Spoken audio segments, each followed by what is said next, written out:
तर भारतासमोर आता एक नवं संकट उभं ठाकलंय। भारतातली हवा जीवघेणी का ठरते? असं कोणतं विष आहे की जे भारतातल्या हवेत पसरतंय आणि हे नेमकं कसं रोखावं? आज भारतामध्ये जवळजवळ 5700 लोक दररोज वायू प्रदूषणामुळे मृत्युमुखी होत आहेत। त्याचा जर इन्सिडन्स आपण पाहिला तर जवळजवळ 20 लाख लोक दरवर्षी वायू प्रदूषणामुळे मृत्युमुखी पडत आहेत।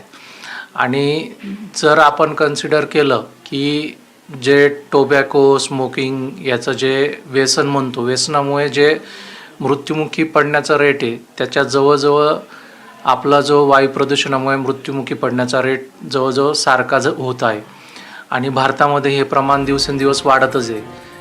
घरात लहान मुलं असतील, म्हातारे लोक असतील तर अशा लोकांना बाहेर जाणं टाळावं, कारण की त्याच्यामुळे होणारे धोके जास्त प्रमाणात असतात। दुसरी गोष्ट, बाहेर पडताना मास्क वापरा, भरपूर पाणी प्या, जेणेकरून जे होणारा जो प्रॉब्लेम आहे ते लघुवाटे निघून जाऊ शकतो। नंतर आहार चांगला ठेवा, भरपूर फळं घ्या, अँटीऑक्सिडंटचं प्रमाण वाढवा। नंतर घरात